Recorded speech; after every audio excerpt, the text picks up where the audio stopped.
Halo semuanya, selamat pagi, selamat siang, selamat sore, atau selamat malam di mana saja Anda berada. Nah, pada kesempatan kali ini saya ditemani oleh teman saya nih, kakak saya nih. Udah saya anggap bapak saya sendiri juga nih, Pak Kris Sambuaga. Ini dia nih. Halo. Ya, Pak Kris ini pendeta dari gereja mana ini Pak? Di New York ya? GBIB. Oh, kepanjangannya apa tuh Pak? Gereja Protestan di Indonesia bagian Barat. Oh, di New York ya? Oh, bukan di Indonesianya. Oh, di Indonesianya. Oh, di sini cabangnya gitu. Ya, tidak, saya independen kalau di sini. Oh, di sini independen. Oh, terpisah. Ya, Ya, gitu. atau bergabung dengan Orthodox Presbyterian Church. Oh, kerjasama di sini lah. Oh. Ya, affiliated Orthodox Presbyterian Church. Tapi udah lama ya. Sekarang ini saya freelance saja. Ya, ini saya cuman mau menunjukkan bagaimana bentuk persahabatan nih antar umat beragama di sini, dua tokoh agama nih. Jadi di sini toleransi dan kerukunan hidup beragama nih, meskipun kita karena kita di perantauan nih, kita saling tolong menolong nih. Jadi Pancasila Iya, Pancasila betul-betul teralami, menjaga keindoannya nih kita nih, biar gimana pun kita orang Indonesia di perantauan nih, kita nggak boleh saling jauh-jauh, kita harus kerjasama nih, kalau ada apa-apa kan saling tolong-menolong nih. Nah, ada apa gitu ya? oh, itu kalau di Islam banyak golongan kelompok gitu ya? Ya, Terus banyak apa namanya? Iya, banyak aliran-alirannya gitulah. Iya. Ya begitulah. Sehingga yang satu bisa mengklaim dirinya Islam, paling Islam, yang lainnya dituduhnya tidak Islam. Lalu yang satunya lagi menuduh, itu kamu bukannya Islam betul, tapi menjelek-jelekan Islam malah ini. Agak sulit. Iya gini. Mazhab ya. Mazhab ya. Memang ini kalau dari pandangan saya nih Pak ya. Memang dalam Islam itu ada berbagai macam kelompok dan golongan. Terus masing-masing golongan masih ada aliran-aliran lagi. Itu kalau saya boleh ini langsung malah ada sekitar 72 golongan gitu. Menurut nubuat prediksi yang diprediksi yang dinubuat oleh Nabi Muhammad itu, dia bilang umat Islam akan terpecah menjadi 72 golongan tuh, masing-masing saling menyimpang gitu. Nah, itu saking seriusnya gitu ya. Ini kalau kita mau membahas lebih mendalam lagi gitu, karena kita udah telanjur mau membahas ini. Sebenarnya sih ini judulnya sih sebenarnya ini masalah pindah-pindah apartemen. Tapi kalau kita ngobrol mah nggak apa-apa ya. Ya langsung aja kita mah. Ya, jadi itu memang sesuatu yang sudah diprediksi, sudah dinubuat sebagai tanda, salah satu tanda-tanda mendekatnya akhir zaman gitu loh. Nah, jadi perpecahan itu akan terjadi di berbagai umat beragama. Itu sebagai salah satu tanda-tanda mendekatnya, tanda-tanda hari kiamat. Nah gitu, jadi nanti akan tambah kacau gitu loh. Nah, ini jadi persoalannya tuh menjadi tambah rumit, tambah bingung, tambah jelimet. Nah, untuk yang umat Islam aja kadang ada yang nggak ngerti Islam gitu kan, yang Muslim jadi masing-masing saling tuduh menuduh atau saling mengaku Islam yang paling benar. Terus masing-masing saling menuduh sesat atau gimana. Nah, itu antara Muslim sendiri saling berselisih gitu. Nah, akhirnya yang umat yang non Muslim, umat yang Kristen, yang Hindu, yang Buddha, mereka memandangnya juga tambah bingung lagi gitu. Kan gitu. Iya. Jadi ambil contoh ya. Persahabatan kita begini. Bagi hari tidak ada masalah. Tapi bagi yang lain iya. Yang apa namanya, mazhabnya lah berbeda dengan mazhab yang diikuti oleh hari. Hari bisa disalahkan. Kalau saya sih moderat aja lah pemikiran gitu. Maksudnya ini toleransi. Masalahnya bukan moderat atau konservatif, tapi menurut saya tadi mazhab.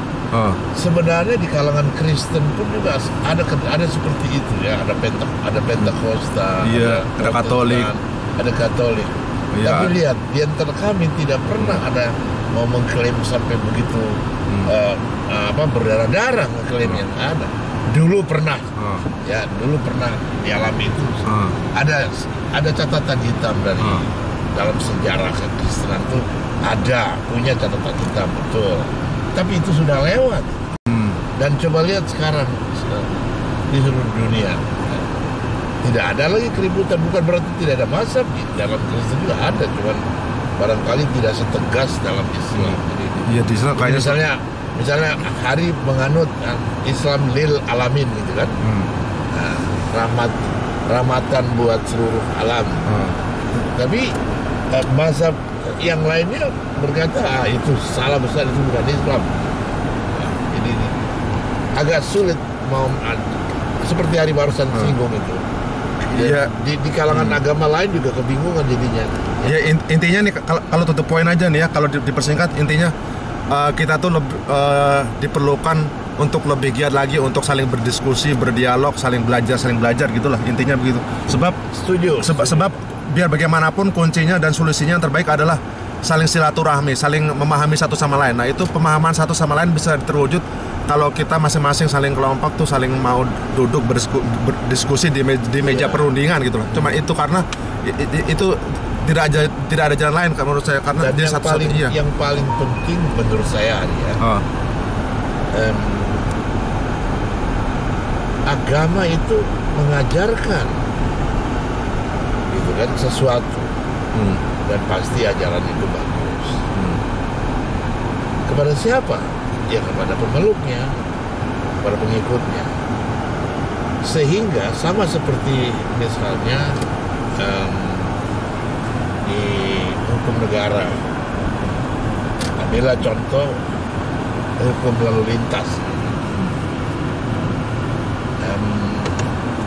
Lampu merah secara hukum dinyatakan mobil harus berhenti, gitu kan?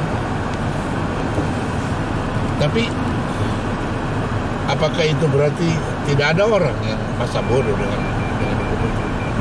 Banyak Bu. Udah tuh merah hajar aja terus gitu kan. Nah, jadi itu sangat personal, gitu kan. Kita boleh mengingatkan, boleh, salah tuh, gitu kan. Itu kan hukumnya bilang nggak boleh begitu, nggak boleh gitu kan. Nah, tetapi siapa yang berhak menentukan hukuman? Iya kan? Nah, yang berhak menentukan hukuman ada yang berwajib, kan gitu. Misalnya ditangkapnya kita lapor, ditangkap kena tiket, gitu kan? Nah, itu hukumannya bukan? Nah, jadi sangat pribadi, menurut saya gitu. Demikian halnya juga dengan orang yang percaya kepada itu, sangat pribadi hubungannya dia dengan yang dia percaya itu. Harusnya sih begitu, sehingga nah dia bisa saja mengingatkan, jangan begini. Misalnya ambil contoh ya, Ari ikutin berita di Indonesia kalau nggak salah. Ada seorang pemuda, taruhlah kayak Ari gitu kan, ada seorang pemuda menunggangi sesajen di apa namanya itu, di gunung apa itu, yang baru terjadi apa itu, Gunung Meletus kan, di Jawa Timur itu, di Lumajang. Nah, ketika sesajen itu ditendanginya, dia menyebutkan alasan, dan alasannya itu adalah alasan kepercayaan. Ini yang menyebabkan begini, tendang. Ini yang menyebabkan tendang. Ini yang menyebabkan tendang. Padahal yang melakukan itu bukan dia, bukan juga saudaranya dia atau teman-temannya, tapi orang lain yang punya kepercayaan yang berbeda dari itu. Seperti itu. Nah, kan akhirnya jadi keributan. Akhirnya jadi ribut. Padahal, oke, you percaya bahwa ini sesajen inilah bencana ini. Sudah. Kalau ketahuan orang yang tahu, ajak ngomong, kayak Hari selalu ajak ngomong saya kan, gitu kan, kayak gitu. Sejauh hanya untuk segera memberitahukan ini nggak benar nih, ya harus baik-baik gitulah, maksudnya pendekatan yang baik-baik. Iya. Jadi kalau sudah menendang begitu itu kan sama dengan menghina yang melakukan itu. Iya, itu jelas dilarang itu. Dalam ajaran Islam pun dilarang itu. Kita nggak boleh mengganggu kepercayaan agama orang lain, apalagi mengganggu, mengomok-omok atau menghina atau mengolok-olok. Nah ini yang saya maksudkan tadi, Hari. Sembahan orang. Hari berpendapat seperti itu. Ya. oleh karena hari mengikuti satu jalur atau jalan atau lajur kepercayaan dalam Islam tadi itu. Sementara lajur-lajur kepercayaan itu tidak cuma satu, ada yang lain lagi. Sebenarnya seperti halnya dengan Kristen, lajur-lajur itu nggak masalah. Ya biar aja, kan itu menyangkut pribadi ya, ya. Gitu. Tapi ketika memutlakan, itu jadi masalah. Jadi kalau bisa digarisbawahi, salah satu penyebab terjadinya konflik atau misalnya ada kerusuhan, konflik beragama, itu salah satunya karena fanatisme, budaya fanatisme yang mengental gitu ya, atau yang itu yang pertama. Yang kedua, karena pandangan yang terlalu picik atau terlalu sempit, yang kolot mungkin. Nah itu mungkin salah satunya juga. Terus yang kedua, kurang bijak juga gitu dalam menghadapi sesuatu, mungkin karena kurangnya ilmu juga dari kelompok tertentu, karena dia terlalu fanatik, jadi dia itu cuma memahami sesuatu dari sisi luarnya aja gitu. Nah itu masuk juga, itu mungkin itu. Hari tadi menggunakan istilah fanatik. Hari tahu kan fanatik itu artinya? Itu fanatik itu kan kata sifat dari kata fan. Fan. Sama seperti hari menjadi kelompok pencinta. Gitu kan, fan itu bisa juga dibilang pencinta. Ngefan. Ya, ngefan. Hari menjadi kelompok, hari suka olahraga. Taruhlah sepak bola ya. Nah, kita ngomong sepak bola Indonesia saja. Hari dari Jakarta, maka hari adalah fan beratnya. Fan beratnya Persija. Saya dari Manado. Fan berat saya PSM. PSIS, pokoknya Persatuan Sepak Bola Manado. Oh ada. Baru dengar saya. Ada. Belum pernah dengar ada. Gitu kan. Nah, kita lihat fan berat itu, ya kan, sering kali menimbulkan kerusuhan. Ketika mereka bertemu. Itu baru olahraga ya, dari sisi olahraga. Di olahraga itu ya. Di Inggris itu yang fan beratnya Liverpool, Red Devil itu, bukan Red Devil, si Manchester United sebenarnya kan, dengan lawannya Manchester United itu pernah kan terjadi bunuh-bunuhan itu kayak gitu. Jadi wajar nggak itu menurut Pak Kri? Nggak, saya sedang melihat dari kata fan tadi. Kata fan. Jadi itu akibat dari fanatik. Karena sudah kehilangan akal sehat dengan fanatik itu. Itu mendefinisikan kata fanatik itu ya tadi, dari kata fan. Sesuatu menyintai sesuatu secara berlebihan, mengikuti secara emosional, sampai tidak lagi bisa berpikir sehat, bahwa hanya karena klubnya kalah bunuh-bunuh. Nah itu baru olahraga gitu, apalagi yang bersangkutan dengan agama. Dan itu diterjemahkan ke dalam kehidupan orang-orang beragama, dan itu sangat sehat. Itu pernah dialami juga oleh Kristen. Saya bersyukur karena orang Kristen sudah menyadari itu salah. Nah, tetapi ini menurut pendapat saya ya, mungkin saya salah, nanti hari bisa ajarkan saya.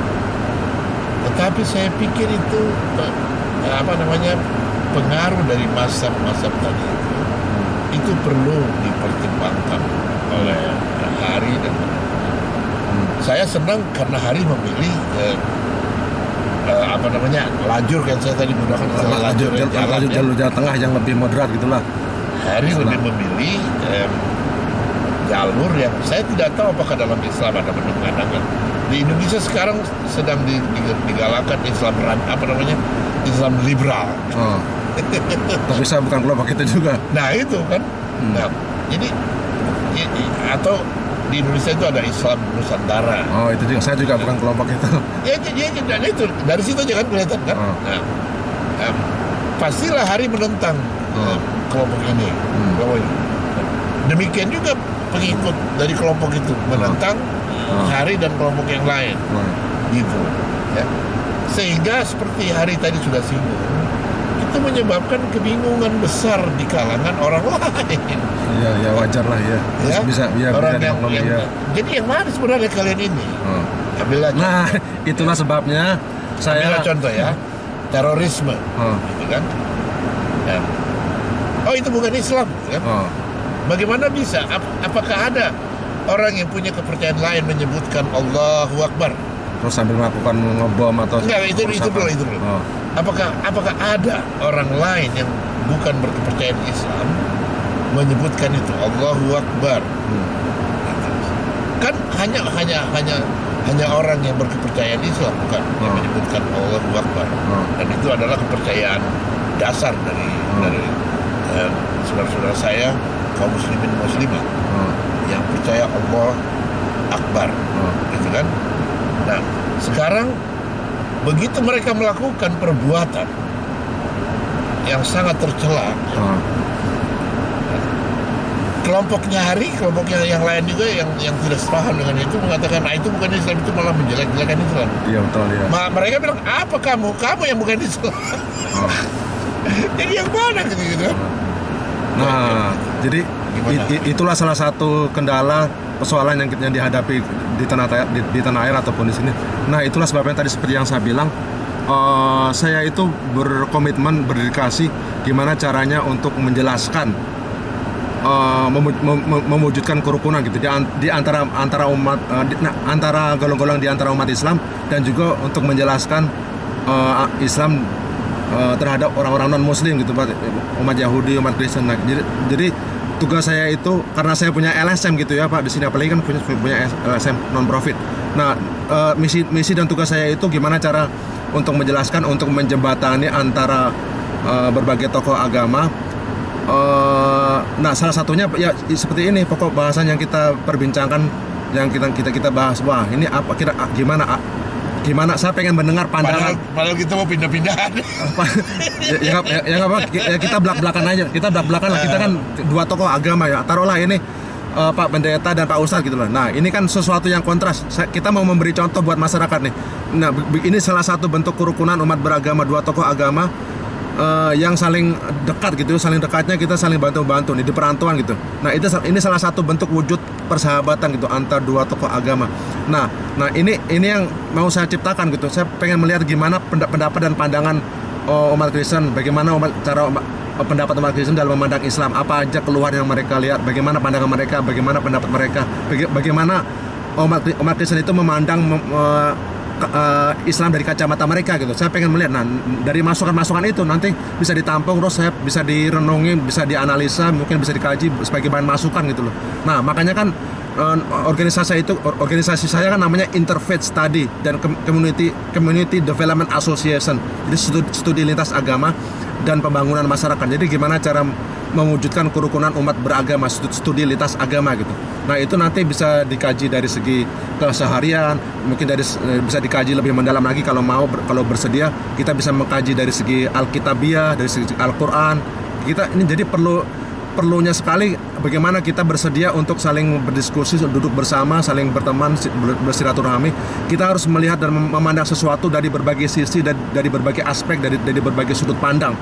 Karena apapun yang tadi ungkapkan oleh Pak Kris, apapun pendapat Pak Kris yang udah diungkapkan oleh Pak Kris, itulah sisi pandang Pak Kris. Karena Pak Kris akan berpendapat sesuai dengan dari sudut pandang Pak Kris kan. Nggak mungkin Pak Kris bisa mengungkapkan sesuatu dari sudut pandang orang lain. Jadi apapun yang diungkapkan dan pendapat seseorang, itulah sudut pandang mereka. Karena ya memang keterbatasan orang tersebut dalam memandang sesuatu gitu. Nah, sementara sudut pandang orang itu kan berbeda-beda gitu loh. Mungkin si A pendapatnya begini, si B begini. Mungkin orang bule pendapatnya begini, orang Buddha memandangkan nanti pendapatnya beda lagi. Jadi apapun yang diungkapkan oleh Pak Kris, ya itulah semampu Pak Kris dalam memandang Islam gitu. Ya, karena memang sudut pandang orang kan beda-beda gitu. Jadi ya apapun yang diungkapkan oleh Pak Kris tadi, ya itulah semampu Pak Kris mengungkapkan, mengekspresikan, melihat Islam gitu dari kacamata Pak Kris gitu kan. Nah, itu jadi wajar lah nanti setiap orang punya sudut pandang yang berbeda gitu. Karena orang memandangkan dari sisi lain kan ada berbagai sisi gitu. Ibaratnya kayak gedung tuh Oh, si A memandangnya dari sudut sini nih, bentuknya seperti ini. Si B memandangnya dari City Hall, bentuknya ya pendapatnya beda, pasti beda lah. Si B, saya si C memandangnya dari sono, dari Market Street, melihatnya ke sini, ya pasti beda-beda bentuknya. Misalnya si D pemandangan dari South Philly sono, dari gedung stadium memandang ke sini, pasti itu udah pasti berbeda pandangan orang. Nah, jadi wajar gitulah. Nah, itulah makanya tujuan kita berteman. Nah, itu salah satunya saya merasa bersyukur juga nih berteman. Saya terus terang saya jujur loh. Saya dari dulu tuh kepengen berteman dengan Pak Pendeta gitu, yang makanya ingat nggak waktu kita pertama kali ketemu? Masih ingat kan ketemunya? Iya, saya tuh datang ke gereja gitu ya. Saya bukan hanya ke gereja Pak Kris. Saya tuh kalau musim panas di sini di perantauan ini, saya tuh tiap minggu datang dari gereja ke gereja orang bule. Nah, saya datang, saya bermaksud secara baik-baik, saya ungkapkan baik-baik, saya pengen bertamu, saya pengen mengajukan ini nih program kerjasama nih, gimana agar kita membuat acara dialog nih, acara lintas agama dialog nih. Nah, sebagian ada yang tertarik, sebagian ada yang tidak. Nah, sebagian ketemu Pak Kris juga nih, ketemu beliau di gereja beliau. Malah saya datang ke gerejanya beliau gitu loh. Dan nah, waktu iya ke rumah, ingat. Iya, nggak taunya setelah beberapa waktu berpisah, ketemunya di apartemen sini nih. Satu apartemen. Nah, itu menunjukkan bahwa kita tuh emang sudah direncanakan gitu sama Tuhan. Ada rencana Tuhan nih kayak nih masa kedepannya nih. Kita tanpa disangka kita ketemu satu rumah satu apartemen tuh, cuman beda satu lantai aja. Saya di lantai 2, nih Pak Kris di lantai 3 waktu itu. Nah, karena ada persoalan, akhirnya saya pindah apartemen karena yang punya rumah bilang katanya mau diperbaiki. Wow. Nah, akhirnya saya pindah apartemen. Terus Pak Kris juga mau pindah juga ini. Nah, dia nelpon saya, oke, kita bantu nih. Kita pindah-pindah apartemen. Nah, gitu ceritanya nih, saudara sekalian. Jadi oke, kita intermezzo dulu, break time dulu nih, sambil nerusin rencana proyek mau pindah-pindah dulu nih. Oke. Kita mau pindah-pindahan dulu ya. Iya, oke, bye. Lihat aja. Mau ngambil ini aja, nggak mau kasih sen.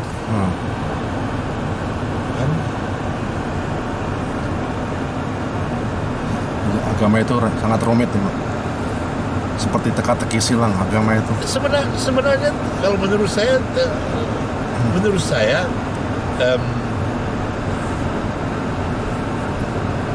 ketidakjelasan berpikir bagi orang-orang yang mengikuti agama.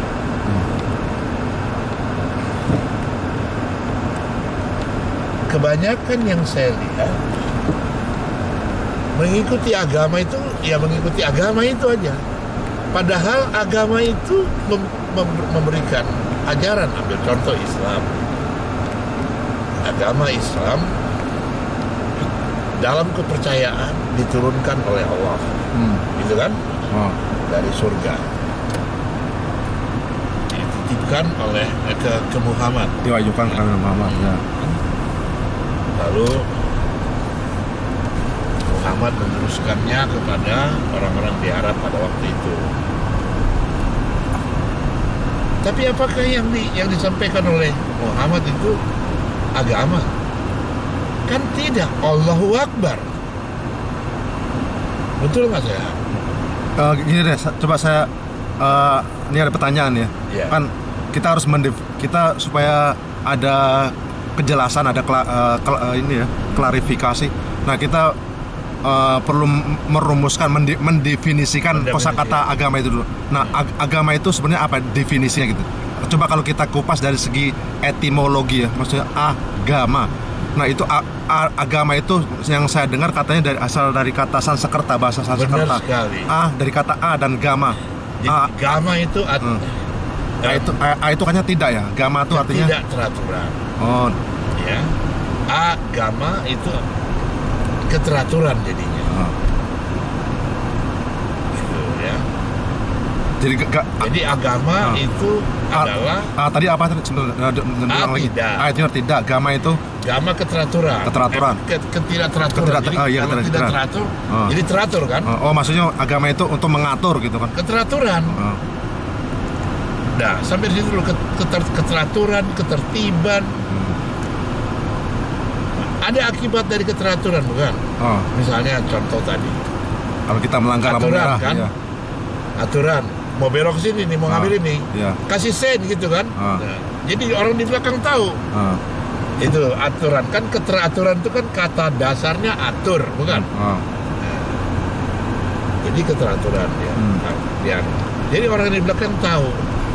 Akibatnya apa? Akibatnya senang, bukan? Akibatnya menyenangkan.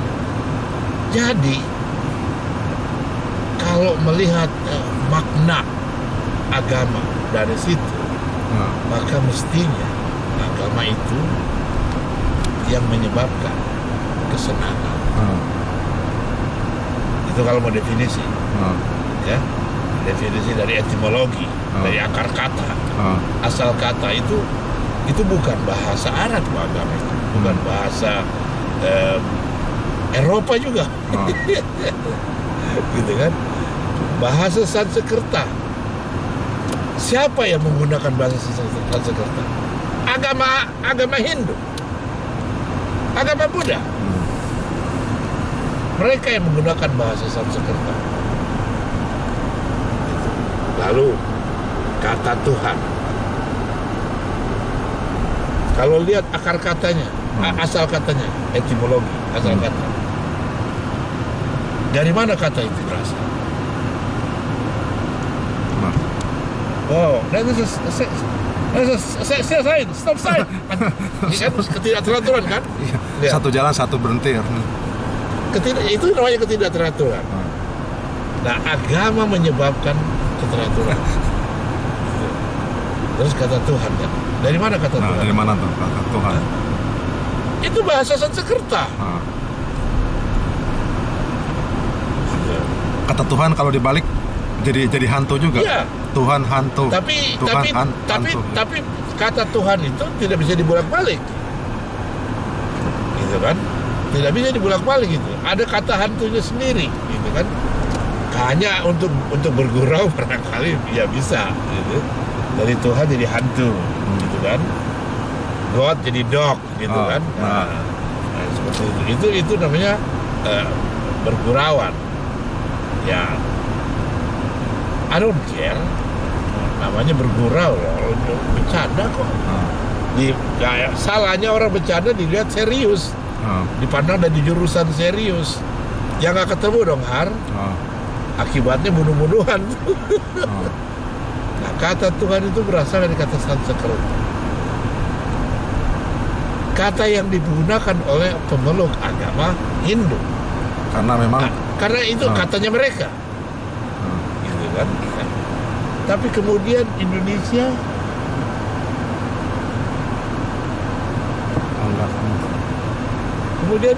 mengambilnya karena harus diakui sebelum ada agama-agama lain. Lebih dulu ada. Jadi kata yang pas menurut Pak Kris, kata yang pas sebagai pengganti kata Tuhan apa tuh? Apa ada kata lain yang tidak ada itu kesepakatan Indonesia. Kesempatan bahasa Indonesia. Kesepakatan orang Indonesia mengambil kata itu sebagai kata Indonesia, padahal itu bukan kata Indonesia. Kalau bahasa Jawa kan Tuhan Gusti. Ya. Gusti. Kalau bahasa Manado apa tuh? Opok. Tuhan Opok. Ya, Opok. Oh, memang sering dipakai itu ya?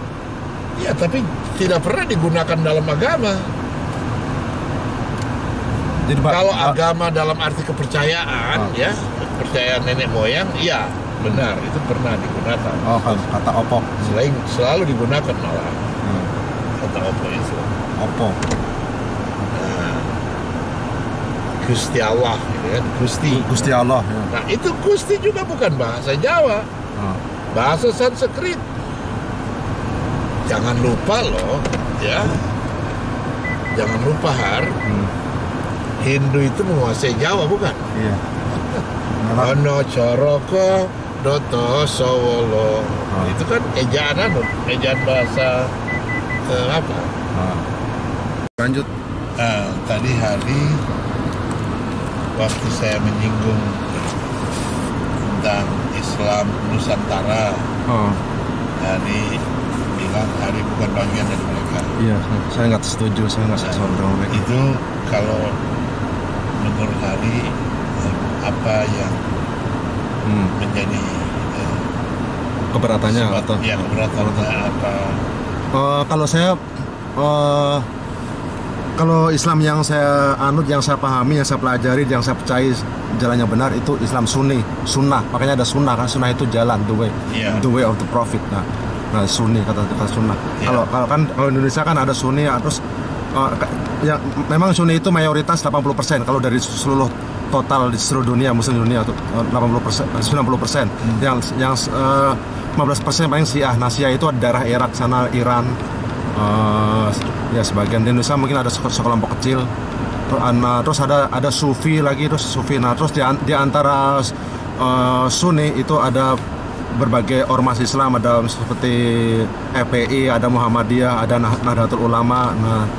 Nah terus di antara Sunni sendiri terus itu ada berbagai mazhab, misalnya Syafi'i, Maliki, Hambali, itu school of thought. Jadi di antara Sunni sendiri ada beda penafsiran dalam apa namanya memahami hukum fikih, hukum tata cara ibadah yang secara modelnya gitu. Maksudnya tata secara teknisnya gitu, cara ibadah, cara sholatnya gimana, cara wudhu ini. Cuma perbedaan secara teknis. Tapi secara garis besarnya Sunni semuanya sepakat, ada persamaan secara garis besar gitulah. Kalau terhadap Syiah, sangat besar sekali konflik dan perbedaannya. Nah kalau yang Islam Nusantara itu walaupun yang bentuknya ketua NU itu, ya ketua NU yang Nusantara. Nah iya, walaupun kita sama-sama Sunni dari NU, terus saya juga bukan Muhammadiyah, saya juga bukan NU. Saya menyebut kalau saya boleh memilih mana, kelompok Salafi Soleh. Nah Salafi Soleh itu kalau di bahasa Inggris kan kayak righteous predecessor gitu. Jadi mengacu ke tiga generasi pertama gitu. Jadi ada Nabi, terus sahabat, dan murid-muridnya sahabat. Nah itu the first three generation. Ya, predecessor. Benar. Ya, gitu. Ya predecessor. Ya. Benar. Nah jadi itu besarnya ya. Karena tokoh Islam Nusantara juga menyebut-nyebut Salafi. Ya. Salafiyah itu nggak akan pernah bisa berdampingan dengan Islam. Kalau saya begini Pak, dari hasil saya kan melakukan research dan studi dan penelitian ya. Kalau dalam research saya menurut apa yang saya pelajari, saya berusaha mendefinisikan, merumuskan jalan yang terbaik, jalan tengah gitu ya. Kalau saya mengajukan suatu gagasan gitu. Jadi memang agama itu banyak sekali gitu. Kalau kita bicara masalah agama, ada ratusan ribu agama, berbagai macam aliran kepercayaan, agama, terus segala macam kepercayaan lah. Nah, terus ada kebenaran. Nah, kalau menurut saya, hemat saya ini, menurut pendapat saya nih, agama memang banyak sekali. Nah, agama itu kadang ada baik, ada jeleknya, ada positif negatifnya. Agama itu kadang diasosiasikan dengan hal-hal yang negatif, misalnya seperti terorisme, 9/11, yaitu yang ditudingkan ke umat Islam. Terus kalau kita bicara agama, banyak hal nih terpikir dalam benak pikiran kita, misalnya kasus pelecehan seksual, child molestation itu yang dilakukan oleh para tokoh gereja Katolik gitu ya. Mereka tuh membujang, nggak mau kawin, nggak mau nikah, tapi pada saat bersamaan mereka melakukan pelecehan anak kecil soal. Nah itu fakta, itu sejarah gitu ya. Maksudnya ada rekornya gitu ya. Nah jadi kalau kita bicara agama, banyak sekali hal-hal yang terlintas dalam benak pikiran kita. Jadi saya merumuskan agama itu begini, definisi saya dalam merumuskan agama. Agama itu menurut definisi saya adalah jalan atau kendaraan atau wadah, title gitulah. Jadi agama itu menurut saya semacam kendaraan yang atau suatu wadah yang membantu mengarahkan seorang untuk mencari kebenaran gitu. Jadi agama itu sendiri bukan suatu tujuan, tapi sebagai kendaraan aja gitu. Sama sepertinya ada filosofi, filsafat kan. Filsafat sendiri juga definisinya kan panjang kan, banyak sekali cabang-cabang rumusannya itu definisinya. Nah jadi kalau saya, agama itu memang banyak sekali beragamnya, udah gitu banyak cabang-cabangnya. Terus saya mendefinisikan agama itu sebagai kendaraan gitu lah, wadah untuk mencari kebenaran. Nah sementara kalau kebenaran itu menurut hasil penelitian dan riset saya. Nah, kebenaran itu ada satu, kita semuanya akan sepakat gitu. Kalau kita mencari benar-benar mencari ada kebenaran, satu kebenaran yang hakiki. Nah, kebenaran itu memiliki tanda-tanda, memiliki karakteristik, memiliki sifat, memiliki itu signpost, memiliki blueprint atau peta gitu loh, arah. Nah, kebenaran itu memiliki persyaratan yang harus dipenuhi gitu. Jadi artinya kebenaran itu nggak boleh sembarang setiap orang mengaku kebenaran gitu. Artinya kebenaran itu kita harus mengikuti arahnya, tanda-tandanya, arahnya gitu. Nah, petanya gitu, blueprint. Kayak contohnya gini, Yesus bilang gini, if you continue in my word, you shall know the truth and the truth shall set you free. Nah, itu kan gitu kan bahasa Inggrisnya kan ya. Jika kamu mengikuti perkataanku, kan itu kan diawali dengan kata jika kan, if. Nah, jika itu kan kata yang bersyarat, kata kondisional. Artinya kalau kamu mengikuti perkataanku, if you continue in my word, you shall know the truth. Jika kamu mengikuti perkataanku, ucapanku, kamu akan mengenali kebenaran, dan kebenaran itulah yang akan menyelamatkan atau membebaskan kamu. Nah itu definisinya kita harus ini akarnya dari sana dulu nih. Jadi kalau kita memulai dengan definisi dan akarnya jelas, nah nanti berikutnya kita akan sepakat nih. Oh iya nih, nah, kita sependapat nih. Sebagai Muslim saya setuju nih. Muslim itu sebenarnya cinta dan sayang sama Yesus gitu. Muslim itu sayang banget, cinta banget sama Yesus, dan Muslim itu kepengen mengikuti Yesus saja gitu loh. Nah ini perspektif, sekali lagi ini perspektif. Nah perspektif itu adalah sudut pandang atau cara kita memandang dari berbagai sudut, dari berbagai segi, dari berbagai perspektif, dari berbagai arah gitu. Soalnya sudut pandang itu kan beda-beda gitu. Kalau kita melihatnya dari pojok sana, dari arah selatan, bedanya. Kalau dari utara kita mandang ke satu titik, beda-beda gitu. Nah, apa yang saya ungkapkan itu, apa yang saya pelajari ini adalah pandangan dari posisi saya sebagai Muslim, karena saya dilahirkan. Nah, ini perspektif. Pelajaran Islamologi ada ya? Ada yang namanya Islamologi. Studi perbandingan tuh ada tuh. Nah, di situ yang kami tidak lakukan. Karena kalau sudah pendekatannya perbandingan, itu nanti akan terjerumus pada berpikir salah, benar, besar, kecil, bagus, jelek, kan gitu. Ya.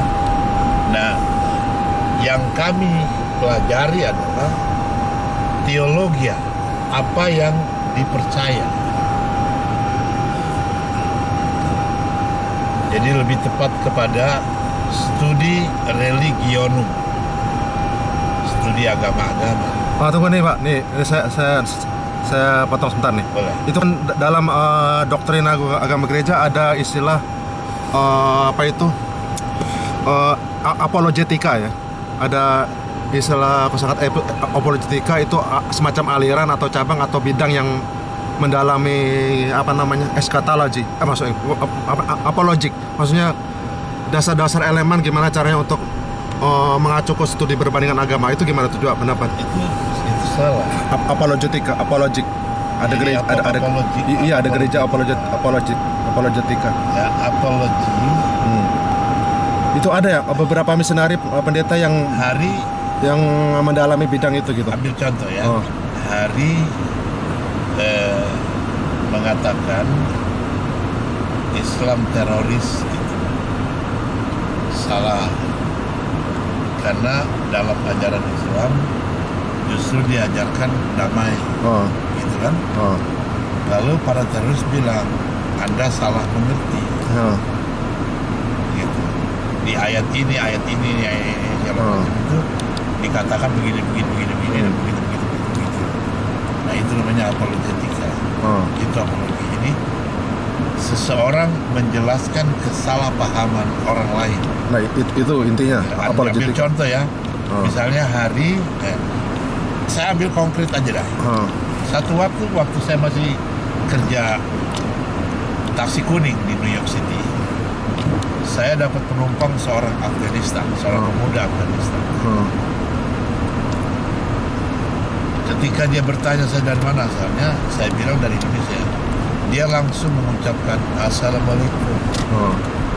Lalu saya membalasnya, Waalaikumsalam warahmatullahi wabarakatuh. Gak tahu apa yang salah dengan saya. tiba-tiba dia menebak saya. Kamu bukan Islam kan? Saya harus mengaku jujur, iya, saya Kristen. Pertama, saya tidak tahu dari mana dia tahu saya bukan Islam.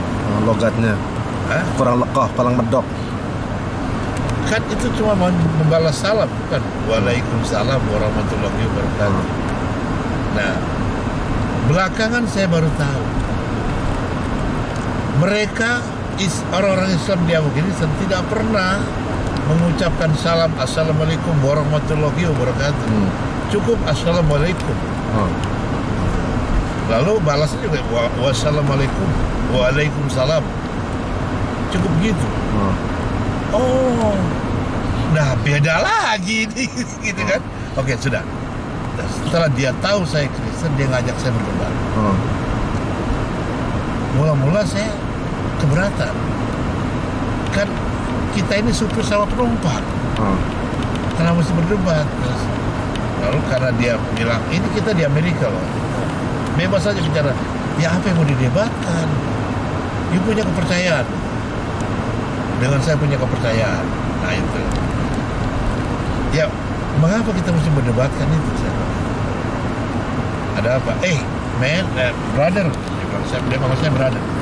Ini negara bebas, brother. Jadi kita bebas saja, jangan ngatur. Oke deh, apa yang kamu mau debatkan? Kenapa kamu mengaku Yesus itu anak Allah? Oh, dia tanya gitu.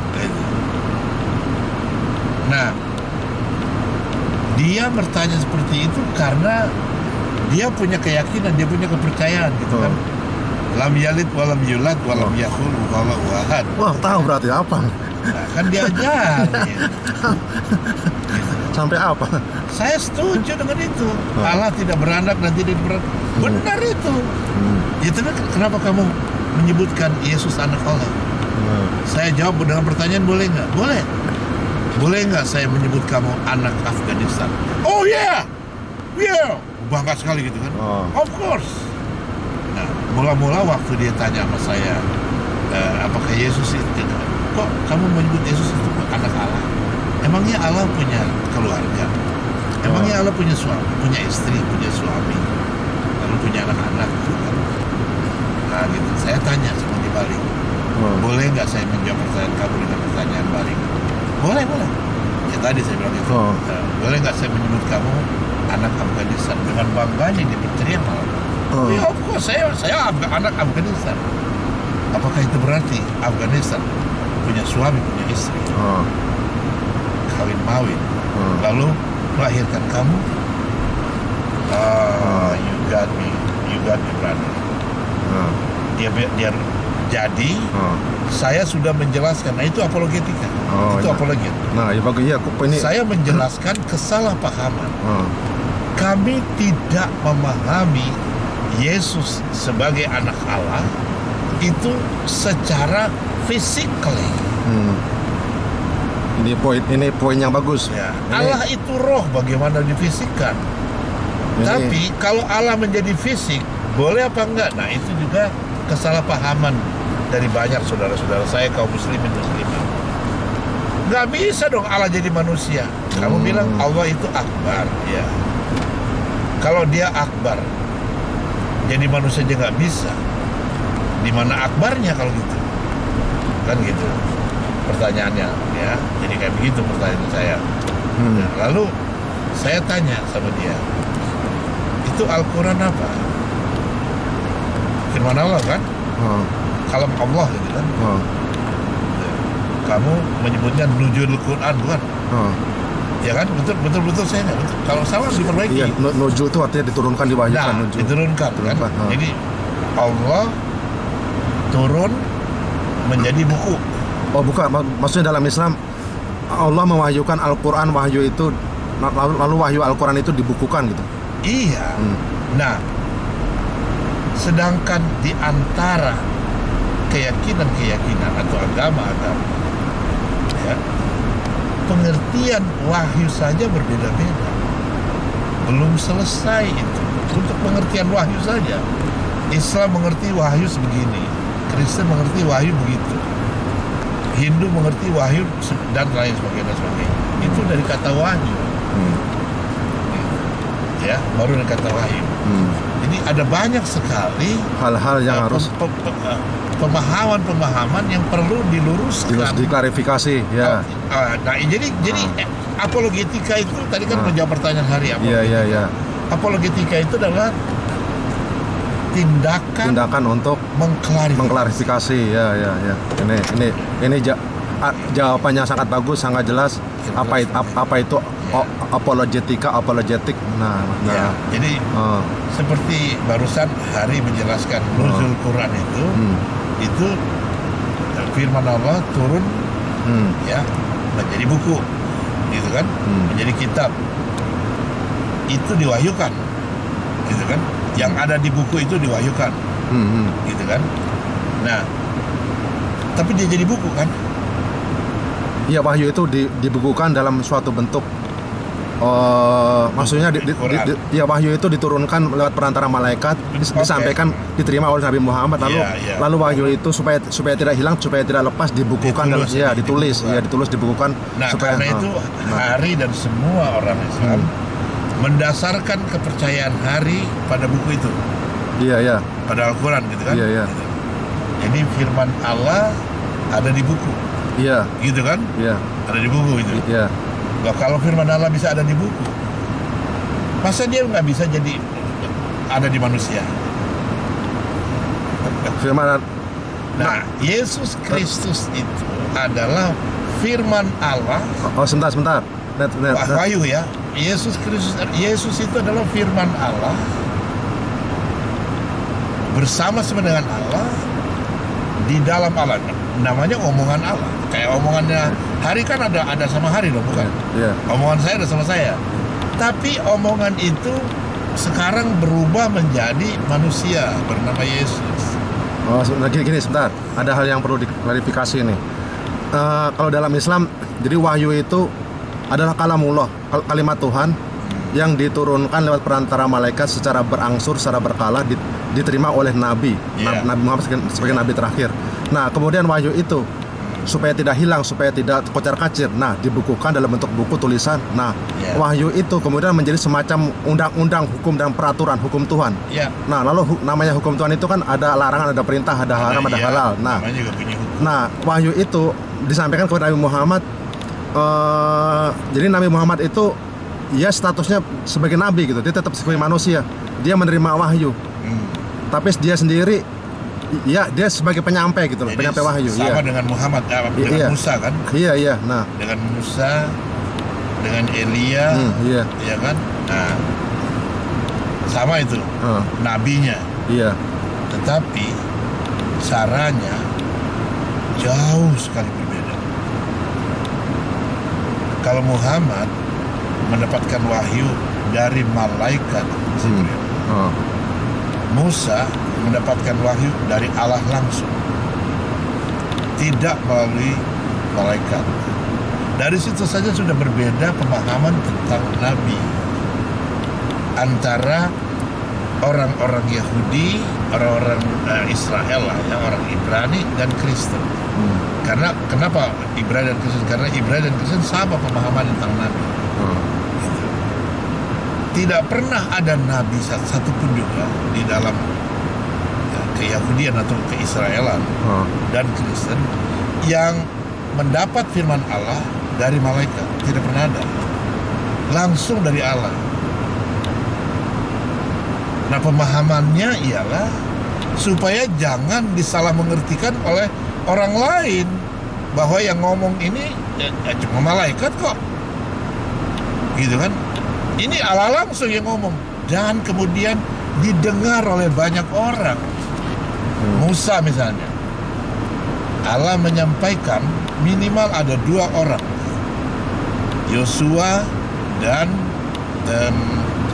Kaleb, yang mengikuti Musa, mendapatkan 10 perintah Allah, Taurat, gitu kan? Nah, lalu disampaikan kepada umatnya. Tapi di samping apa yang disampaikan Musa, Allah pun juga langsung menyampaikan kepada umatnya, tapi melalui Musa. Mereka dengar itu. Umatnya itu dengar. Allah berbicara kepada Musa untuk mereka. Nah, itu pengertian Nabi di kalangan orang-orang Israel dan Kristen. Gitu. Kalau di Islam kan udah jelas kan, malaikat Jibril ya mendatangi Muhammad. Pertama di Gua Hira, lalu di tempat-tempat lain sebagainya. Satu-satunya yang didatangi oleh malaikat Jibril di dalam kekristenan dan juga termasuk Keyahudian cuma 2 orang saja. Tetapi itu spesial buat dia. Yang pertama namanya Imam Zakaria, ayahnya Yohanes Pembaptis, yang menjadi pembuka jalan untuk jalannya Yesus Kristus. Yohanes Pembaptis. Malaikat Jibril menyampaikan kepada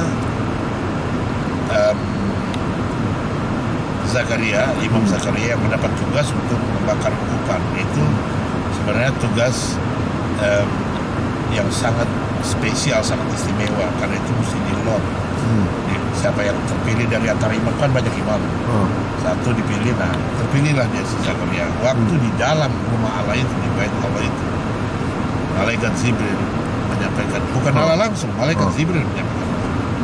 Karena itu dia nggak percaya, bagaimana bisa? Malaikat Jibril itu mau menyampaikan bahwa istrimu nanti akan mengandung, dan kamu harus memberi nama bayi itu Yohanes.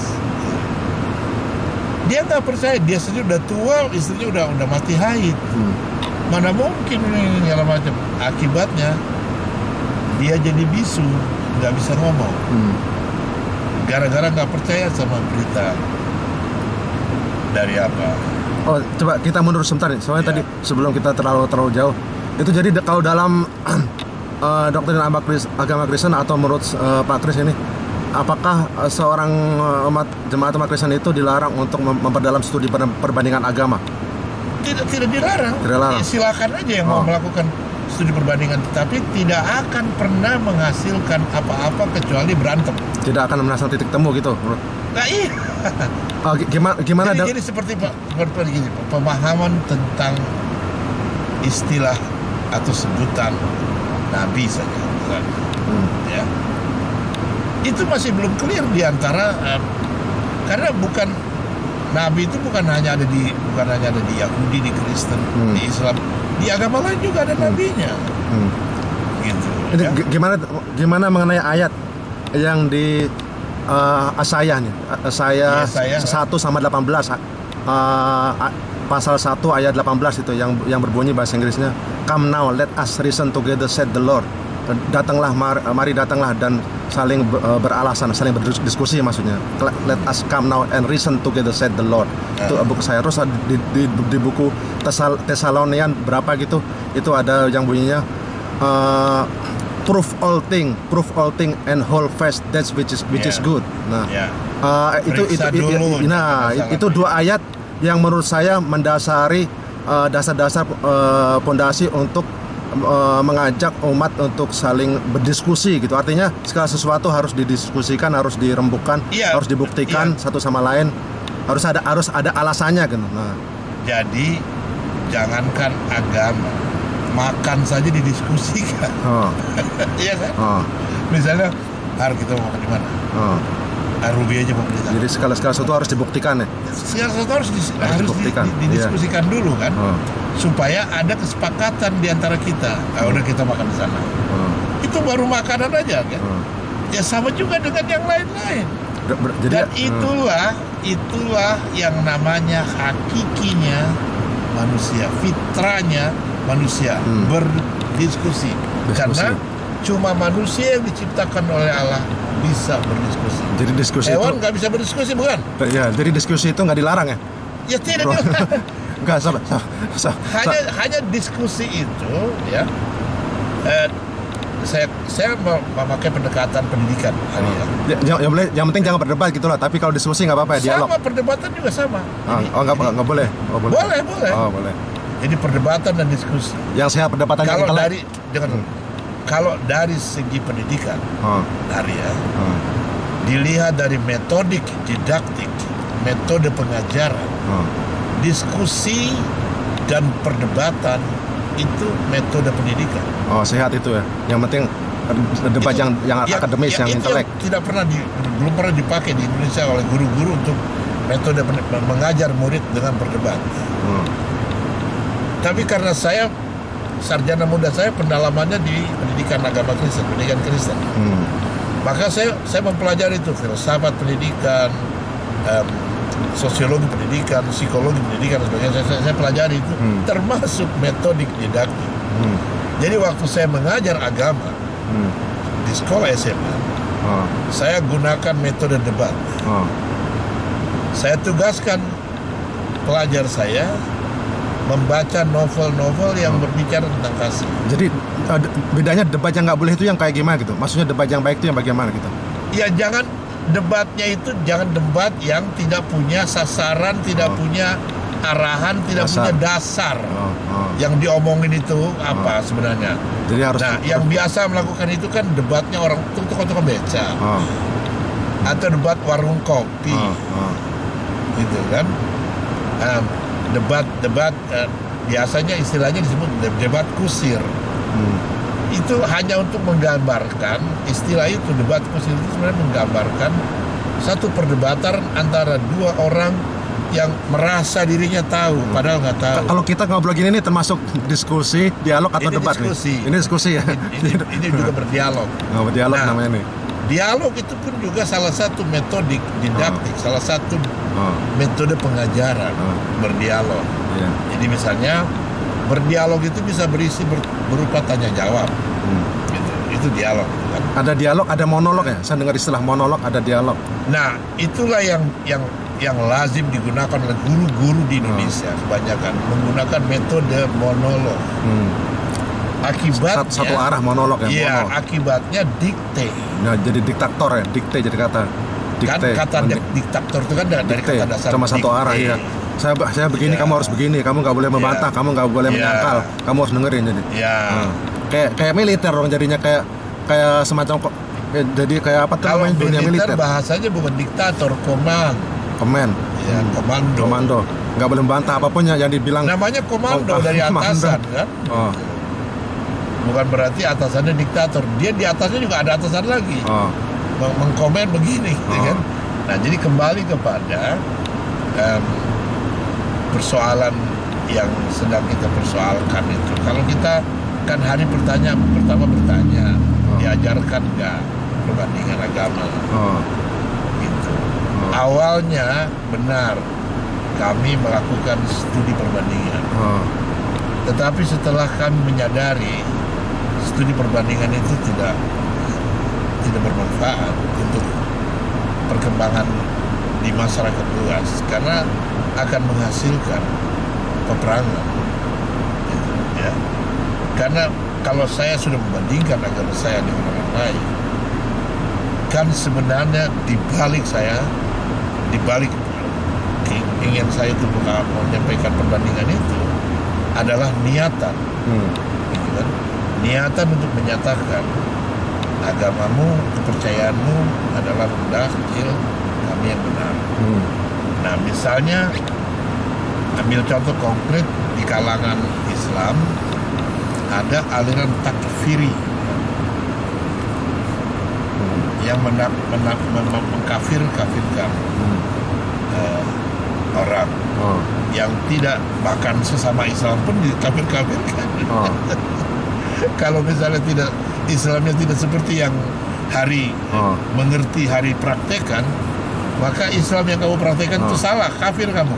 Nah, ini saya potong sebentar nih. Nah, ketika dalam situasi kondisi percakapan, diskusi dan perdebatan itu ya, kan kita sering mendengar antara dua tokoh yang Muslim yang Kristen saling berdiskusi dan dialog, terus lalu di akhir dari setelah beberapa kurun waktu kita sering dengar yang salah satu masuk ke agama lain, yang satu masuk ke agama lain, ada yang Kristen masuk Islam, ada yang Islam masuk ke Kristen, ada yang murtad. Nah, itu gimana menurut sampean tuh, Pak Kris? Nah, gimana? Itu bukan masalah. Nggak masalah itu hak pribadi masing-masing ya? Ya, itu bukan, sama sekali bukan masalah. Gitu. Itu masalahnya dia. Misalnya Hari, saya sudah ngomong sama saya gini-gini, ini Hari berubah pikiran. Gitu. Itu masalah diskusi atau masalah perdebatan? Masalah Hari kan? Apa sih masalahnya? Saya setelah melalui perdebatan itu atau diskusi itu mengalami perubahan berpikir, maka saya pun bertindak melakukan sesuai dengan yang sekarang saya pikirkan dari hasil proses pemikiran perdebatan tadi itu atau diskusi tadi itu atau dialog tadi itu itu ya. Jadi itu wajar-wajar aja. Jadi itulah yang saya maksudkan dengan aspek atau segi pendidikan pengajaran dari yang disebut dengan debat, diskusi, dialog. Nah karena itu ya, kalau orang sini bilang kalau mau berdebat, kemukakanlah pikiran Anda lewat line of argumentation. Line of argumentation. Dari line of argumentation itulah yang satu belajar, yang lainnya juga belajar. Nah, itu akan mengalami yang disebut dengan belajar, mengajar, mengajar, belajar, belajar, mengajar, mengajar, belajar. Inilah inti dasar dari debat, diskusi, dialog. Tanpa itu, tanpa proses belajar mengajar itu yang disebut dengan debat kusir tadi. Jadi kalau ada fenomena saling berpindah agama satu ke yang lain, itu menurut Pak Kris ya biasa-biasa atau wajar, itu hak pribadi, hak individu seseorang, hak asasi orang. Menurut Hari apa? Ya sama, memang dalam Al-Quran pun disebutkan la ikroha fidin, tidak ada paksaan dalam beragama. Jadi kalau ada orang Islam mau murtad, memilih agama, ya meskipun umat Islam mungkin memandangnya itu sedih, kata kecewa, tapi ya di satu sisi itu memang hak orang tersebut gitu. Kita nggak bisa maksa juga gitu. Nah, sebaliknya orang Kristen mau masuk Islam, ya itu juga hak mereka juga gitu. Itu ya. Ada di Al-Quran kan, ya kan? Mengapa seorang wanita Aceh, apa kamu bilang mualaf ya? Mualaf ya. Murtad. Murtad ya. Murtadin ya. Iya, murtadin. Mengapa seorang wanita Aceh itu baru tahun 2018 kejadiannya diusir dari Aceh karena dia berpindah keyakinan dan berpindah keyakinannya itu nggak tanggung-tanggung masuk Kristen. Dia berpindah ke keyakinan Kristen. Diusir, dia udah berkeluarga, punya anak, oleh mertuanya nggak boleh lagi sama anaknya dia, sebagai suaminya, nggak boleh bawa anaknya. Pokoknya dibuat menderita sekali itu, lalu digunakan hukum adat Aceh. Hukum pancung apa gimana tuh? Bukan, cambuk. Yang dipengaruhi oleh hukum Islam katanya, yang bertobat itu, yang murtadin itu harus dihukum. Nah, bahkan mereka menyinggung itu ayat Al-Quran. Menyinggung ayat Al-Quran yang murtadin itu wajib hukumnya dibunuh. Darahnya halal. Oh iya, saya dengar itu juga. Saya nggak asing ya. Itu ada di Al-Quran. Gitu. Jadi jangan Ustadz jangan cuma dengar-dengar dong, Tat. Sebentar nih, saya potong sebentar. Tapi di sisi lain ada juga beberapa kisah, misalnya umat Kristen terus dia pindah ke Islam gitu ya, jadi mualaf, terus sama keluarganya terus diusir, nggak diakui sebagai keluarga gitu kan, ada juga tuh ya. Jadi tanpa kita memungkiri sebelah mata gitu ya, saya belum pernah. Wah, ini harus tahu juga nih. Karena memang belum pernah ada itu pengalaman seperti itu. Tapi kalau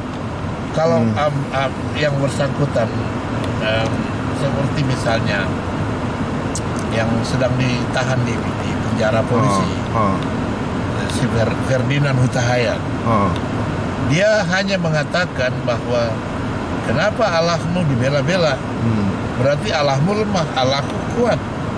Padahal dia ngomong begitu tuh dia sebagai orang mualaf. Dia tahun 2017 dia udah menjadi Islam. Di bawah bimbingan orang mana tuh? Ustadz. Orang Kristen. Oh, maksudnya orang dari orang Batak. Oh, orang Batak. Oh. Nah, dia nggak apa-apa sama keluarganya. Oh. Nggak diapa-apakan sama keluarganya. Padahal itu Batak itu banget, kuat sekali sama istilahnya fanatik lah, boleh menggunakan istilah fanatik nggak? Boleh fanatik sekali dengan keyakinan gitu kan. Tapi mereka juga tetap menyadari bahwa itu adalah hak. Cuma barangkali awalnya marah ya, biasalah orang kaget ya kan. Apa-apaan sih kamu ini? Jujur saja, kalaupun saya yang menghadapi itu juga akan kaget seperti itu. Tapi berangsur-angsur akan menyadari ya, kan itu haknya dia. Kalau ini pertanyaan pribadi nih Pak. Kalau ada keluarga Pak Kris nih, misalnya anaknya ada yang masuk Islam gitu, kira-kira Bapak nih marahnya seberapa nih kira-kira? Baru saja itu wajar. Jadi kalau marah wajar gitu ya, kecewa. Ya iyalah, manusiawi kan. Nah, tetapi saya tidak akan melakukan tindakan tapi wanita Aceh yang bertobat itu, yang murtadin ya, yang murtadin itu dibegitukan, sengsara loh sekarang dia. Tapi dengan permintaan kembali ke Islam. Tapi sekarang masih hidup orangnya? Masih. Oh, berarti alhamdulillah masih hidup, nggak terjadi.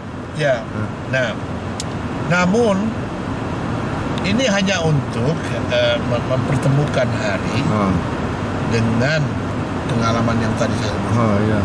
Hari tadi mengutip dalam ayat Al-Quran bahwa tidak ada paksaan dalam agama. Gitu kan? Tapi ternyata kok di Al-Quran itu juga ada. Oh, gini. Ada ayat yang menyatakan yang bertobat. Sebentar ini Pak. Ini mau saya jawab langsung nih. Di dalam Al-Quran memang ada ayatnya jelas, la ikraha fidin, tidak ada paksaan dalam beragama. Jadi beragama itu hak asasi setiap orang. Tapi di sisi lain memang dalam hadis itu ada itu bukan di hadis, itu di ayat Al-Quran. Kalau hadis kan bukan di Al-Quran.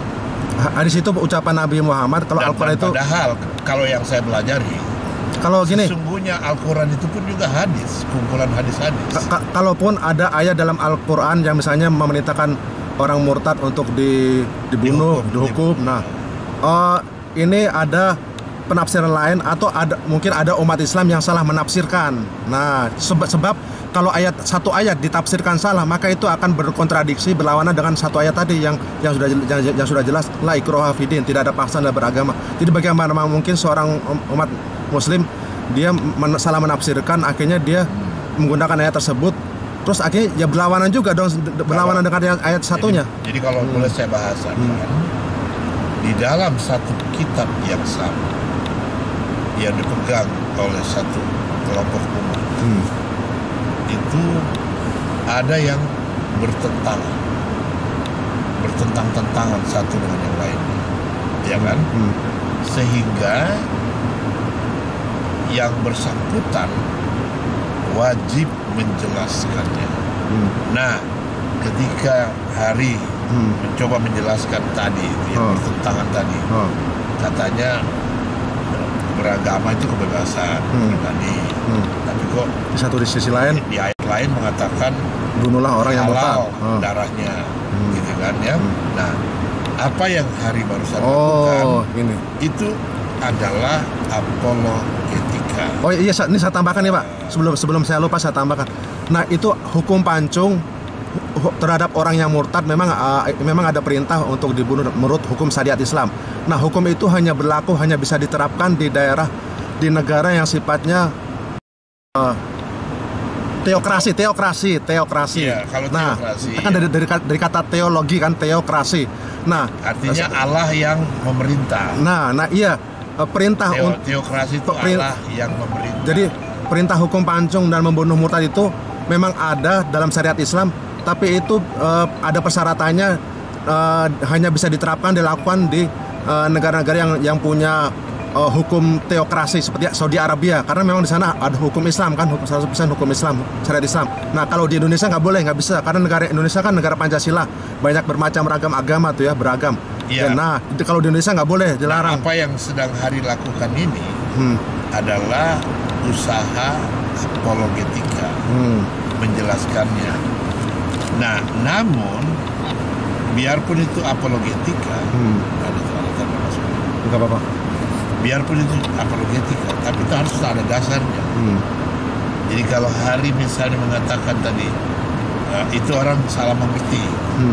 Yang salah mengerti ini satu suku apa Aceh. Iya. Bangsa Aceh itu yang mengklaim ini sebagai Serambi. Ya, nah itu perlu saya tambahkan juga, memang Aceh itu kan salah satu daerah istimewa ya, kayak Jogja itu kan daerah istimewa. Nah, Aceh juga dia punya hak otonomi. Nah, dia memang mayoritasnya Islam. Terus di sana memang mereka rakyatnya itu sepakat dia pengen menerapkan hukum Islam, hukum syariat Islam. Iya, nah jadi wajar kalau rakyatnya di sana mau menerapkan hukum syariat Islam itu untuk memancung orang yang murtad. Ya, nah itulah alasannya di sana gitu jawabannya. Salah satu contoh misalnya ya, diberlakukan syariat Islam hukum cambuk kalau berzina. Ketika seorang bupati ketangkap berzina dengan perempuan yang bukan muhrimnya, maka dipertanyakan mana hukum cambuknya. Akhirnya, jadi poinnya di sana ketika ada persoalan menurut ini agama loh. Iya. Kan? Jangan mempermainkan agamamu sendiri gitu kan. Kamu menggunakan hukum agamamu, giliran kena sama orang kayak gini. Orang yang pejabat, hukum dipermainkan. Nah, kok pilih kasih dijalankan hukum itu. Barusan menyinggung bahwa itu Al-Quran itu hukum berisi perkataan-perkataan Allah, kalam Allah, dan itu menjadi peraturan, menjadi hukum. Dan karena itu patut harus dilaksanakan jalannya. Nah ini gimana kalau itu jawabannya, ya itulah politik. Namanya juga politik itu kan politik uang.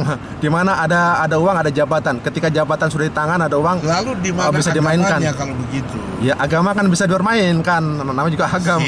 Nah, agama itulah. Itu poin saya. Nah, itu adalah poin yang bagus. Jadi kalau beragama gampang dipermainkan. Itulah oleh politik, oleh sosial, oleh ekonomi. Itulah poin yang sangat menarik. Agama itu kadang bisa dipermainkan, bisa di politik. Teman-temannya yang nonton ini. Ketika Anda mempercayai agama ini, bukan agamanya yang Anda percayai, ada ajaran yang diajarkan oleh agama itu. Agama Hindu mengajarkan bla bla bla bla bla. Agama Buddha mengajarkan bli. Agama Kristen mengajarkan blu. Islam dan semua agama. Karena tujuannya tadi, ajaran itu untuk membuat teratur agama. Nah, baiklah. Oke, sampai di sini dulu. Ini karena kita panjang lebar, aus juga. Kita lapar nih. Jadi intermezzo, break time dulu. Nanti akan ada beberapa argumentasi yang ilmiah, yang intelek. Tadi berkenaan dengan bagaimana hukum murtad, apakah perlu dipancung, bagaimana itu dari dasar Al-Quran tadi ya. Karena saya juga belajar Alkitab, nanti saya akan mencoba mengutip ayat untuk sedikit mengklarifikasi dan memberi masukan kepada Pak Kris. Hukum pancung atau hukum yang dilakukan kepada orang yang murtad, yang harus dibunuh itu tadi, itu dari Al-Quran. Nah, saya mau memberi satu ayat tadi dari Alkitab, tapi itu nanti lain kali gitu, karena saya nggak membawa Alkitab sekarang. Jadi itu lain kali. Untuk sementara kita intermezzo dulu, istirahat. Kita sambung, jangan kemana-mana setelah pesan-pesan berikut ini.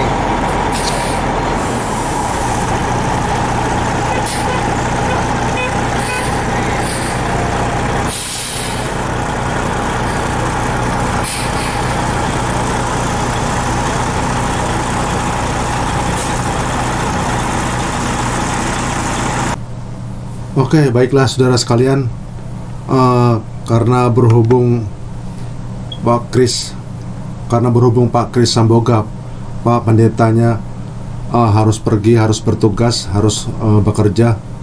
Sementara kamera baterai yang saya gunakan, baterai kamera yang saya gunakan juga sudah habis. Jadi pokok bahasan ini saya lanjutkan, akan saya teruskan supaya tidak ngambang gitu ya. Tadi Pak Pendeta, Pak Kris Samboga, dia sempat menyinggung dan dia mengira bahwa adanya suatu kontradiksi, suatu hal yang bertubrukan antara dua ayat Al-Quran. Yang satu ayat Al-Quran mengatakan la ikroha fiddin, tidak ada paksaan dalam memeluk agama. Jadi pada dasarnya Islam itu menjunjung tinggi hak asasi manusia. Islam itu memberi kebebasan. La ikroha fiddin, tidak ada paksaan dalam memeluk Islam. Jadi kalau ada orang yang murtad, itu hak orang tersebut gitu. Tapi di sisi lain, di hadis yang menyatakan bahwa orang yang murtad keluar dari kebenaran Islam harus dan wajib untuk dibunuh. Nah, memang ada gitu ya. Nah, itu artinya secara langsung atau tidak Al-Quran juga memerintahkan orang yang murtad, yang keluar dari kebenaran Islam, orang yang menyimpang, yang sesat, harus dan wajib untuk dibunuh. Nah, ini beliau melihat suatu hal yang kontradiksi gitu, suatu hal yang bertuburukan antara dua ayat. Nah, ini sebenarnya karena sekali lagi seperti yang saya bilang tadi, karena dia harus pergi, harus bekerja, tidak ada waktu, sementara baterai yang saya gunakan di kamera juga saya kehabisan baterai kamera, makanya saya teruskan sini. Jadi insya Allah nanti kalau saya ketemu beliau lagi, kita akan lanjutkan diskusi bersama beliau. Jadi beliau Pak Pendeta ini mengira dan menyangka adanya suatu kontradiksi, dua hal yang bertuburukan antara dua ayat Al-Quran. Nah, ini yang nanti akan saya jelaskan juga nanti di video bagian kedua, kalau saya ketemu dia lagi insya Allah, dan dia kelihatannya sangat ramah, sangat sopan, dan sangat tertarik untuk diajak diskusi. Jadi jawabannya begini, atau persoalannya begini, ini bukan dua hal yang berkontradiksi ya. Ini bukan dua hal yang saling bertuburukan atau berkontradiksi. Ini bukan dua hal yang berlawanan.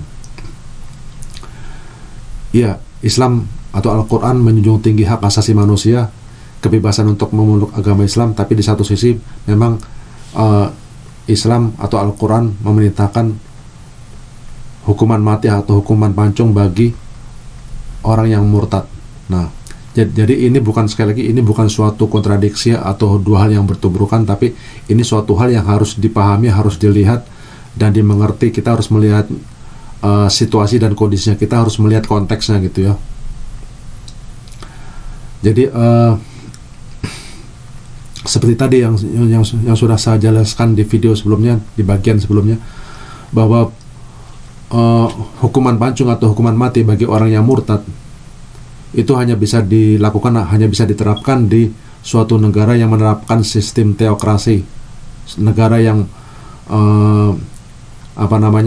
memiliki sistem pemerintahan teokrasi, atau negara yang memiliki sistem pemerintahan berdasarkan syariat Islam, dan itu satu-satunya ada di Saudi Arabia gitu ya. Jadi nggak bisa diterapkan di Indonesia atau di Amerika atau di negara lain. Nah, penjelasan lain begini, saya gunakan analogi gitu, atau taruhlah di suatu negara gitu, di Indonesia misalnya, atau di negara manapun. Bukankah suatu negara atau suatu pemerintahan, baik pemerintahan pusat maupun pemerintahan lokal, bukankah tugas dan kewajiban pemerintah adalah untuk melindungi rakyatnya dari berbagai mara bahaya, dari malapetaka atau bencana alam, misalnya seperti banjir, tsunami, gempa atau gunung meletus, atau bencana alam apapun lah. Bukankah tugas pemerintah pusat maupun pemerintah lokal untuk melindungi rakyatnya, masyarakatnya dari ancaman kematian? Sekali lagi ya, bukankah kewajiban pemerintah pusat, pemerintah lokal manapun, bukankah itu merupakan kewajiban dan tugas pemerintah untuk melindungi rakyatnya dari ancaman bahaya kematian yang ditimbulkan dari bencana alam tersebut, seperti gunung meletus, banjir, tsunami, gempa bumi, dan lain sebagainya. Nah, itu kan tugas pemerintah gitu, untuk melindungi rakyatnya, masyarakatnya dari ancaman kematian, maut yang disebabkan oleh bencana alam.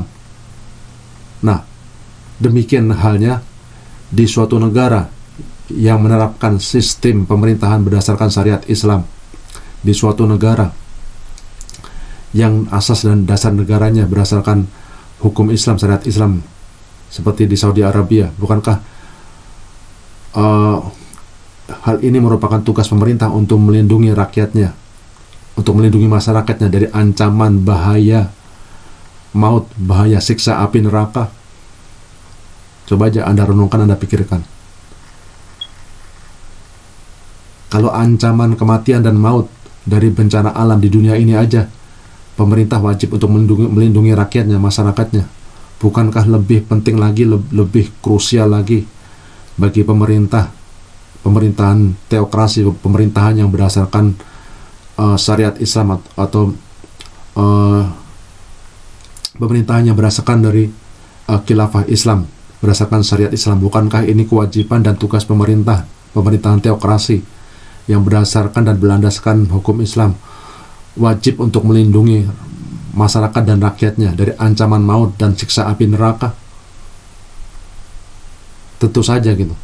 Makanya ketika ada orang yang murtad meninggalkan kebenaran Islam, ketika ada orang yang sesat dan menyimpang dan keluar dari kebenaran Islam, nah itu hukumannya menurut hukum syariat Islam itu hukuman mati gitu, hukuman pancung. Nah ini di sini poinnya di sini.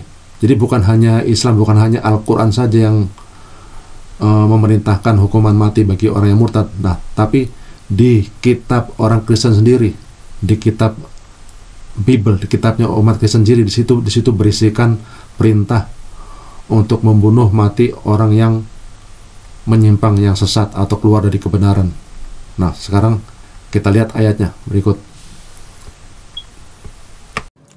Oke, langsung saja akan kita buka Alkitab, Bible, dan akan saya tunjukkan langsung tepat di sasaran.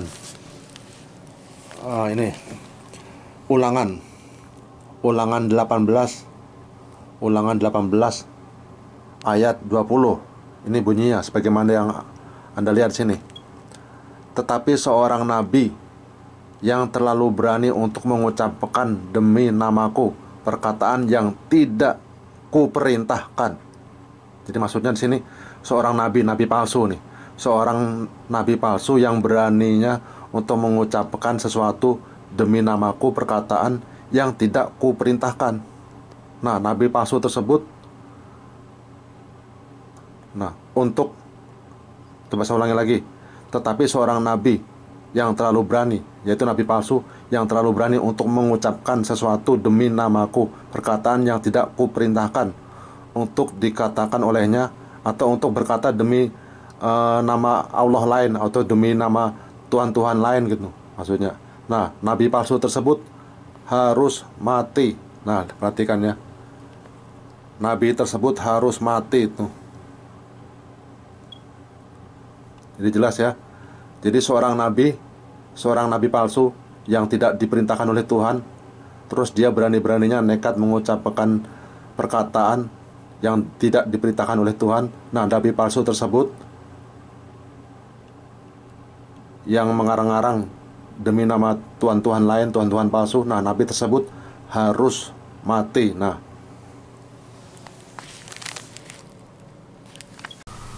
oke, jadi demikianlah saudara-saudara sekalian, sebagaimana yang Anda lihat. Jadi perintah untuk menghukum pancung, menghukum mati, atau sebagaimana yang tadi dibilang oleh Pak Pendeta, katanya orang yang murtad itu halal darahnya, kata. Ini ya sering kita dengar nih slogan-slogan gini. Jadi orang yang murtad, orang yang keluar dari kebenaran, jalan kebenaran Islam, orang yang menyimpang, orang yang sesat, itu menurut hukum syariat Islam adalah hukuman mati, hukuman pancung. Karena ini dikhawatirkan nanti kalau orang-orang murtad itu dibiarkan, nanti dikhawatirkan akan meresahkan, akan mempengaruhi masyarakat di sekitarnya gitu. Jadi orang-orang yang murtad ini akan meresahkan dan akan mengganggu dan mempengaruhi orang-orang di sekitarnya, jadi pada ikut murtad, jadi meninggalkan petunjuk kebenaran Islam. Itulah sebabnya hukum syariat syariat Islam terhadap orang murtad adalah dihukum mati atau dihukum pancung. Nah, ini bukan hanya disebutkan dalam Al-Quran, dalam syariat Islam, tapi juga disebutkan dalam Alkitab Bible, Alkitabnya umat Kristen sendiri gitu. Nah, orang murtad seperti Paulus. Nah, kalau kita mau menengok sejarah lebih jauh lagi, Paulus, rasul palsu, nabi palsu, yang telah mengarang-arang menyebarkan cerita dongeng belaka, kabar hoax, Paulus rasul palsu, yang jelas-jelas bukan murid asli Yesus. Paulus rasul palsu yang tidak mendapat perintah dari Tuhan, berani-beraninya menyebarkan berita kebohongan, Injil palsu, ideologi lambang salib, jalan singkat potong jalan. Nah, Paulus ini adalah seorang murtad yang kemudian dalam sejarahnya, karena Paulus ini adalah seorang setengah warga Yahudi, Paulus ini memiliki kewarganegaraan Romawi. Negara Yunani waktu itu sedang dijajah oleh kerajaan Romawi, dan orang murtad yang seharusnya menurut hukum Taurat, menurut hukum Nabi Musa, Paulus rasul palsu yang seharusnya dihukum mati menurut hukum Taurat, tapi karena Paulus ini memiliki status kewarganegaraan Romawi, akhirnya Paulus waktu itu dilindungi oleh rejim penguasa, rejim kolonialis, imperialis, kerajaan dan kekaisaran Romawi. Nah, itu singkatnya. Baik, akan saya kutip satu ayat lagi dan akan segera saya akhiri pokok bahasan ini. Oke, baiklah, langsung aja saya buka Alkitab Bible, Alkitab Kristen, Alkitab Bible, langsung tepat mengenai sasaran di surat nih. Sebagaimana Anda lihat nih, surat Paulus yang kedua kepada jemaat Korintus nih. Paulus bilang nih ya, Paulus menulis surat, dan dalam surat, jadi ini 2 Korintus 11 ayat 17 nih, Paulus berkata, Paulus rasul palsu berkata, Paulus, apa yang aku katakan, aku mengatakannya bukan sebagai seorang yang berkata menurut firman Tuhan, melainkan sebagai seorang bodoh. Nah, bodoh ini kata yang sama, yang sejalan, yang sejajar, yang sinonim dengan kata bodoh adalah goblok, tolol, bego. Nah, itu kan apa yang aku katakan, aku mengatakannya bukan sebagai seorang yang berkata menurut firman Tuhan, melainkan sebagai seorang bodoh yang berkeyakinan bahwa ia boleh bermegah. Karena banyak orang yang bermegah secara duniawi, aku mau bermegah juga. Oke, jadi demikianlah saudara-saudara sekalian, sebagaimana yang Anda lihat. Jadi ayat 2 Korintus ini, ayat 2 Korintus 11 ayat 17 ini sangat jelas sekali, gamblang dan terang sekali, menunjukkan dan membuktikan bukti bahwa Paulus itu adalah rasul palsu. Apa yang disebarkan oleh Paulus itu ajaran singkat potong jalan, ideologi lambang salib. Jadi Paulus ini tidak mendapat perintah dari Tuhan. Jadi apa yang dilakukan oleh Paulus, sepak terjang yang dilakukan oleh Paulus dalam menyebarkan ideologi dan ajaran menyimpangnya, ideologi lambang salib itu. Jadi Paulus menyebarkan ideologi lambang salib karena niat dan ambisi beliau untuk mengejar dan materi duniawi, untuk mengejar uang, mengejar posisi dan jabatan, untuk mendapatkan follower dan pengikut. Nah, itu dia motif Paulus.